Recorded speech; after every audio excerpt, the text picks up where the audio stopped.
Welcome to the Missionary Disciple podcast. We're really excited about this episode for two reasons. One is that we have a special guest, Bishop Riesbeck, who is the now Bishop-elect of St. John, New Brunswick. That's right. Welcome to the program. Thank you. Thank you for inviting me, and it's a pleasure to be here with you. Yeah. But the second reason why we're really excited about this podcast is we're going to be discussing Pope Francis' first document, Evangelli Gaudium. And why this is important right now for us is, as you're listening to this podcast, we are actually in the Vatican. Our whole family is in the Vatican, and we are keynote speakers at a conference that is being hosted by the Pontifical Council for the Promotion of the New Evangelization. Well Just said. rolls off the tongue. Exactly.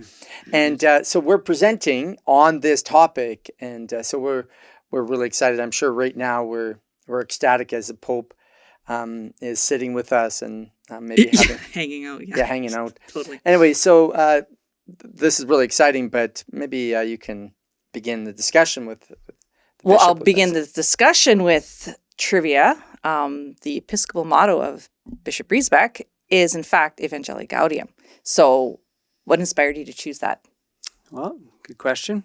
I actually had just read the document in November 2013 when it came out. I kind of devoured it, I think in one sitting or two sittings. I found it truly inspiring. And it was actually about a month later when I got the call from the nuncio and got named a bishop, auxiliary bishop of Ottawa.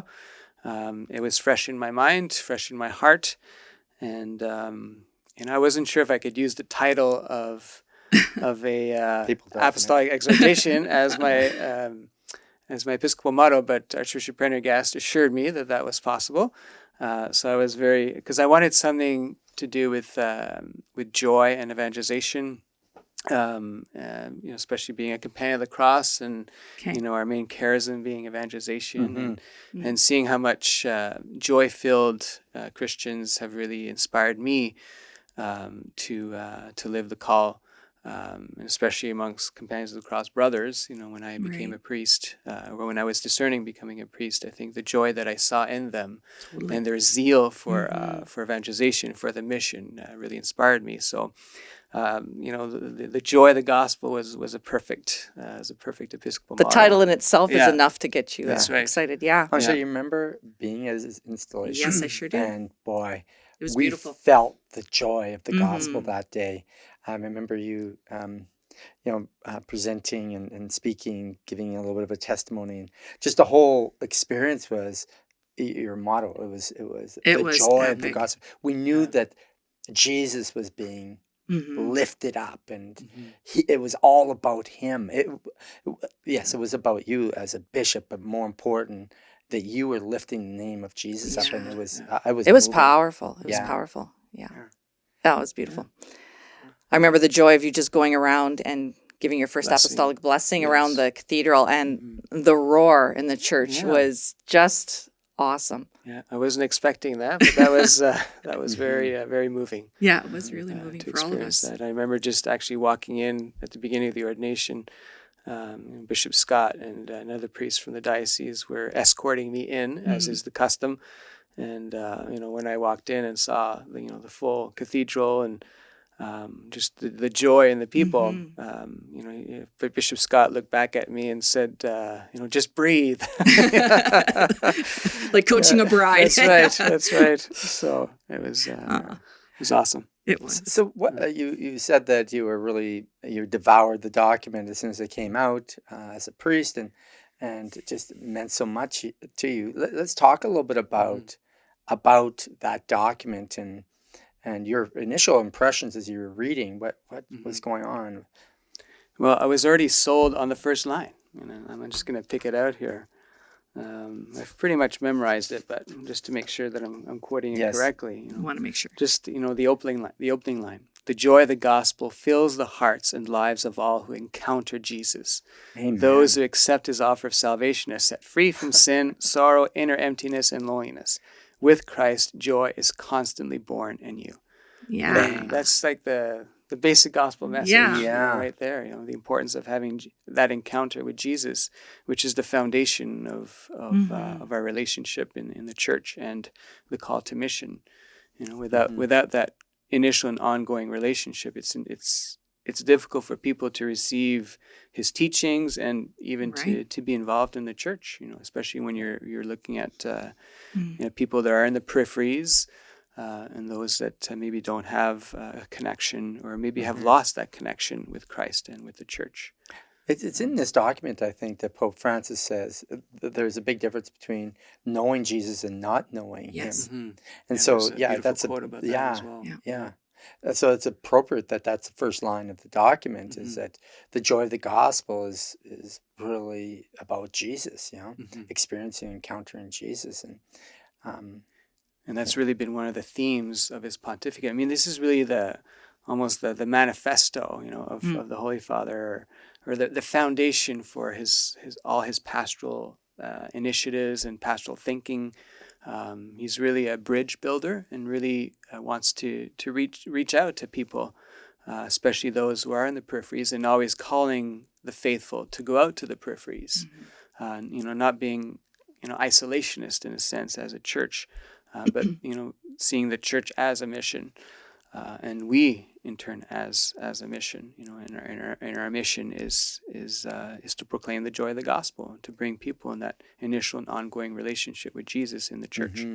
Yeah, I would say that was, and I've read it a number of times, but I would say that's probably one of the big themes that come out of this book is the periphery matter to us, that we aren't to be self-referential, that self-serving, that we're not a community in on itself, but it's the periphery. We need to smell like the sheep, but there is really a call in this document to go out. And I would say, and you could comment on this, is I would say, since his pontificate, and what seems to be the effect that it's having on our communities is a lot of talk about the periphery, about let's go outside of ourselves. I would say that's the fruit of it, is that we've kind of normalized evangelization, or the going out.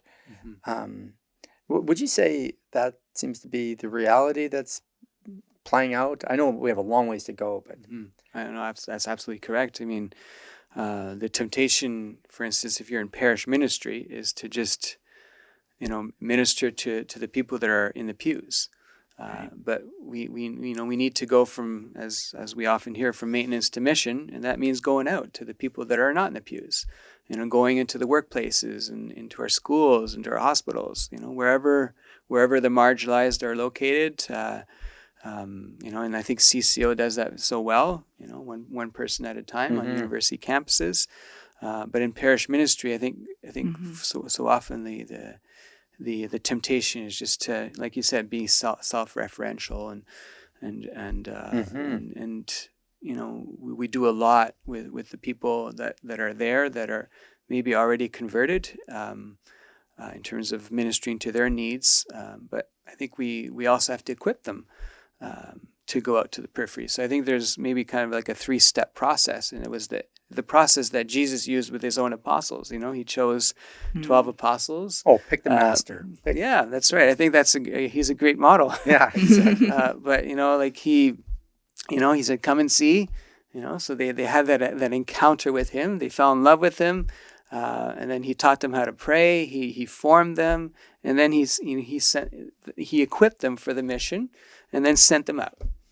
Go and make disciples of all nations, baptizing them in the name of the Father, the Son, and the Holy Spirit, and teaching them to everything that I've reminding them of everything that I've taught you. Yeah. So that Matthew 28, that Great Commission. So I think. Well, I can see you're passionate, because I can hear this. The table's just a banging. Sorry, yes. I'm sure our technical guy's going, "Stop it!"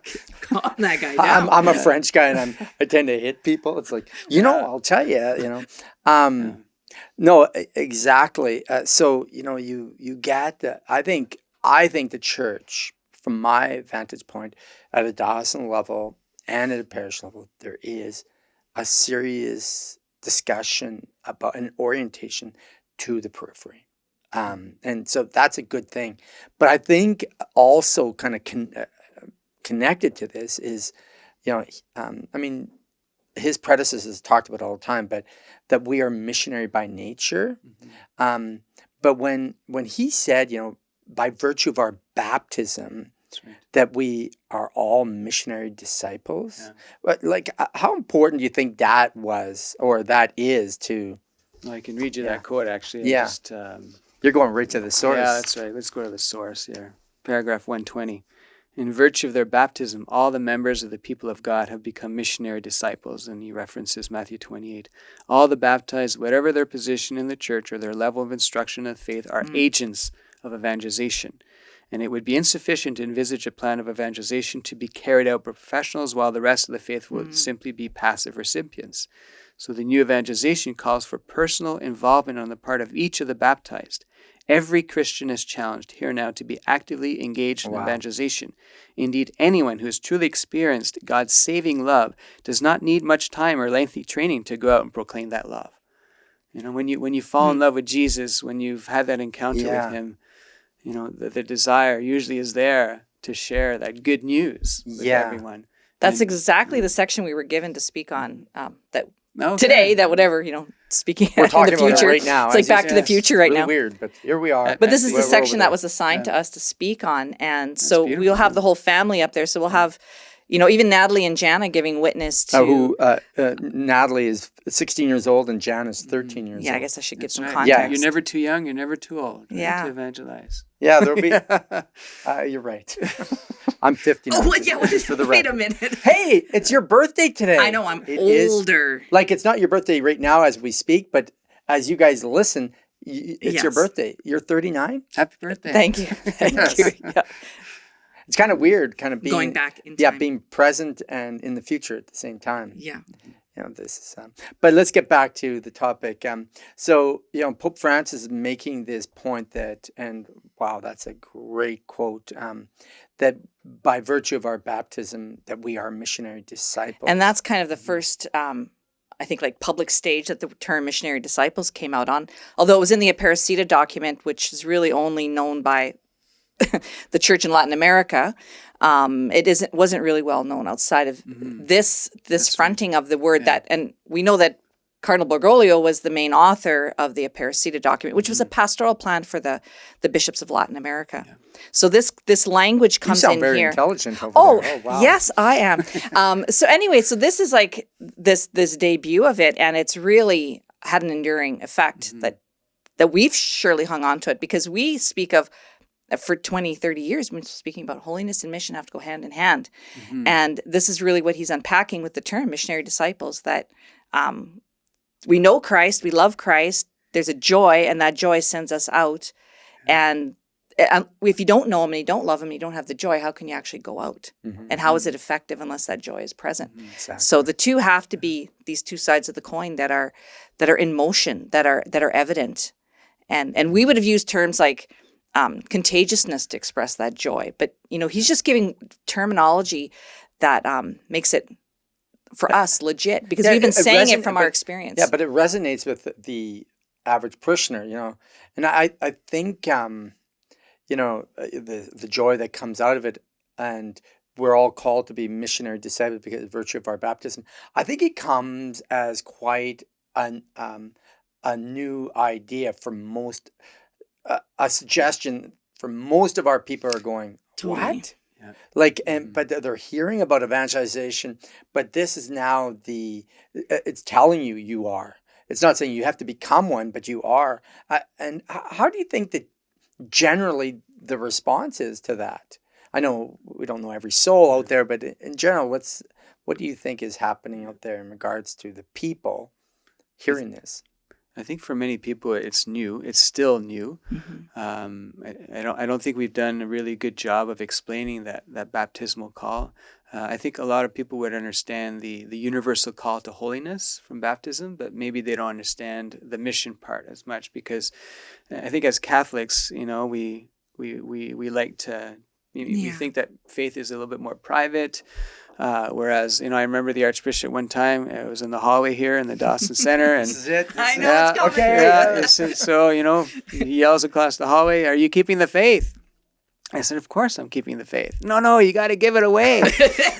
So There he is. yeah, so I keep being reminded But of But he that. reminds us of it Yes, also. Yes, that's right. I love him. But so it's so I mean, yes, we're called to holiness, but as you said, holiness and mission are two sides of the same coin. We become holy by participating in the mission. Right. So we're called to go beyond ourselves, and go out to the peripheries. But I think a lot of people, maybe there's all kinds of reasons why people maybe haven't embraced that call to mission as much. Maybe there's still that fear, not knowing what to say, or not wanting to judge, or maybe some people have said, "Oh, I've tried it and nothing has happened." And in cases like that, you got to back your evangelization efforts with prayer. And Saint Monica, she prayed Right. for her son Augustine for over 20 years, and he became one of the greatest doctors of the church. So it works, but it takes time and a lot of effort. And maybe if people don't feel comfortable evangelizing or just sharing the kerygma, or sharing, like sometimes just your own personal experience, of what the Lord is doing in your own life can touch hearts. So just starting with that, like a personal testimony, and that people can't argue with your own personal experience, and it kind of breaks down barriers, and people can identify maybe with that experience. But if people feel, that's why I think that maybe we need to do a better job of equiping the saints, so that they can go out. I think that leads us to the next point. So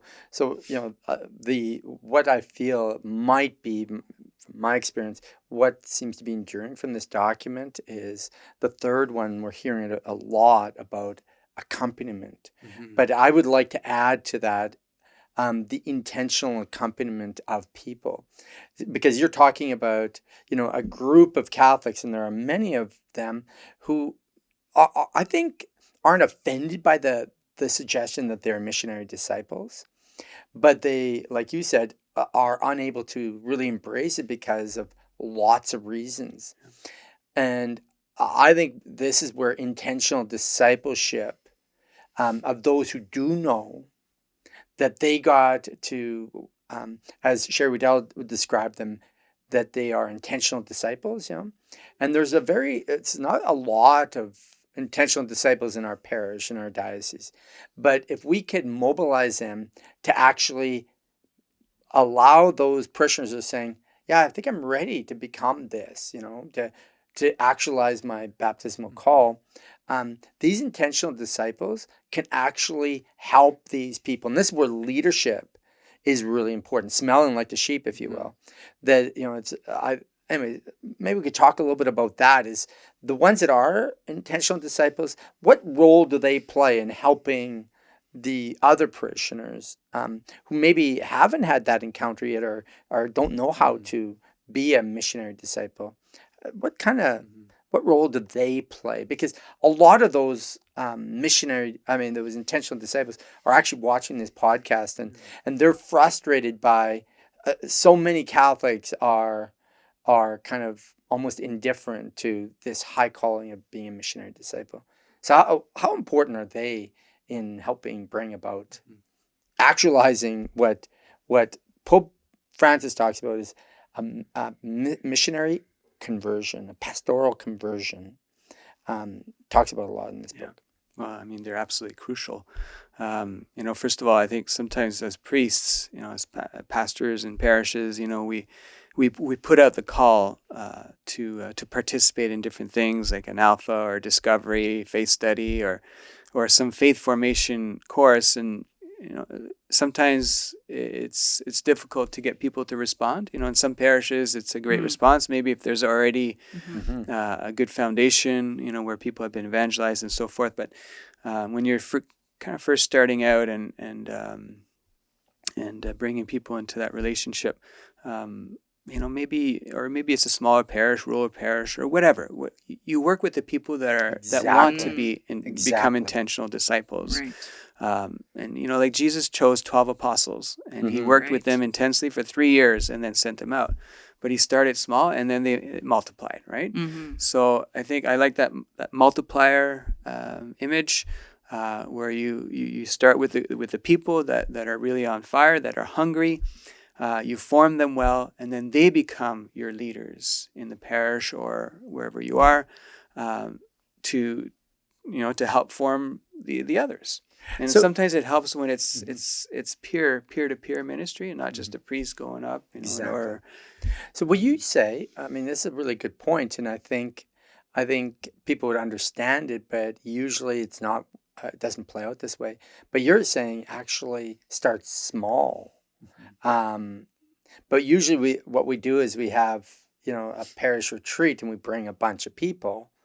And that tends to be the model of kind of, okay, we're going to do a major outreach, or we're going to have a picnic, which all these are really good. But we want to kind of evangelize everyone all at once. But you're saying if we really want the effectiveness of kind of building, multiplying is starting small. yes. Do you see that as important? Because I don't think I don't think people know how to start small. Yeah. Well, we always want to dream big, or we want to go big. Yeah. But, big or go home. you were talking about accompaniment. I think accompaniment works best when it's either one-on-one or with a smaller group, because Exactly. you can really spend that quality time with the intentional disciples, really forming them, equipping them. Yeah.